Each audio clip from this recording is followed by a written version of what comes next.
អញមិនដូចកាលជំនន់ពលពតអៀងសេរីទេយើងលំបាកជាងគេក្នុងកម្ពុជាយើងវេទនាទាំងប្រុសទាំងស្រីបាយបបរសម្លគល់ជែកអ្នកណាហ៊ានស្រែកត្រូវតែកខ្លីអេ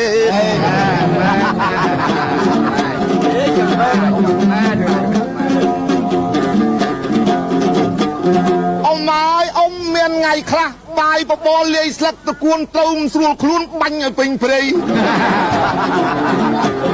ចាំមែន3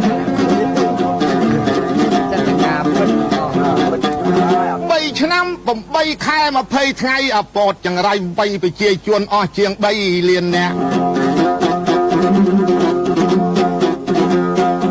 អ៊ំអើយកាលចំនួន3 ឆ្នាំ 8 ខែ 20 ថ្ងៃឲ្យតែមានចបៃមាននំចំណៃមុខតែយើងកខ្លីទាំងអស់គ្នា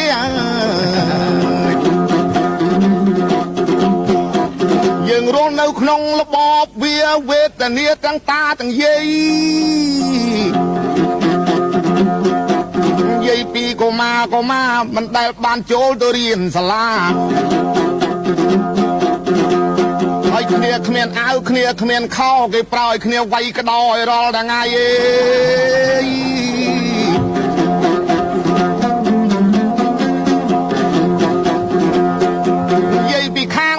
លោកតាអាយុជាង5ពោតប្រើតាឲ្យវិញខ្សែគោខ្សែកបីតាឲ្យតាគូតស្រួចដូចដងទុំខ្យល់បក់អាលុំដួលក្បែរយាយ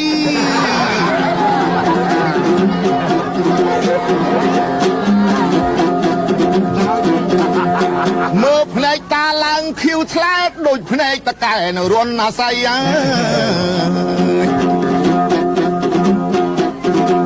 វេទនាទាំងតាវេទនាទាំងយាយទាំងប្រុសទាំងស្រីយើងវេទនាណាស់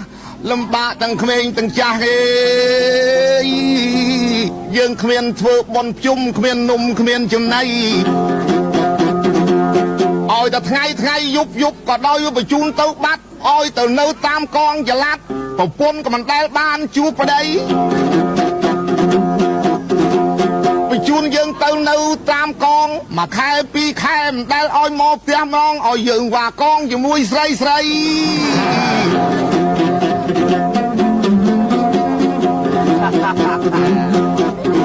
មានបងប្អូនខ្លាំងនឹកផ្ទះខ្លាំងពេកសុំគេមកលេងផ្ទះមួយយប់មួយថ្ងៃគេឲ្យមកលេងផ្ទះអនោះអមមណាស់ចេញផុតពីគេមិត្តកាត់ព្រៃនឹកចិត្តតែអញឲ្យតែដល់ផ្ទះអងែកនឹងអញលេ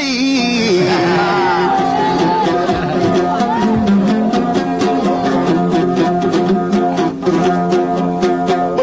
លុបចូលមកដល់ផ្ទះក៏លេចឃើញប្រពន្ធនៅអីលើផ្ទះមើលម៉ែអូនកំពុងតែពោកូនភ្នែកឲ្យសស្លឹងមានតែឆ្អឹងហើយនឹងតែសាយលបាក់ទាំងឯងលបាក់ទាំងគេវេទនាទាំងប្រុសទាំងស្រីអេយ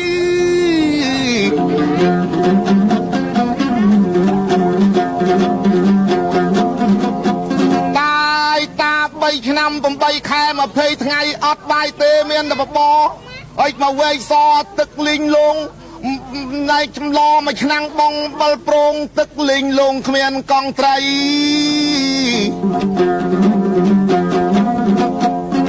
ដល់ឃ្លានខ្លាំងពេកតាយាយមីងមៀទាំងអស់គ្មានសល់មីងមៀណាសោះចាប់សัตว์ដប់ក្នុងព្រៃ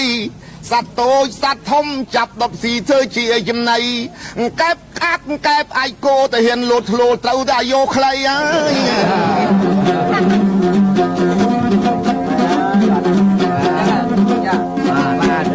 បងប្អូនខ្លះឃ្លានពេកមិនដឹងបានអីអើយប្រត់ក្បីដុតហូបដែរអើយ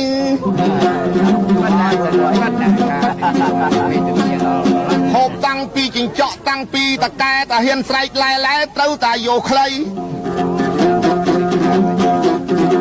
លោកអាចារ្យលោកអាចារ្យជាពិសេសជាងនឹងទៅទៀតវាបញ្ជូនយើងទៅពោធិ៍សាត់ទៅបាត់ទៅបងអើយ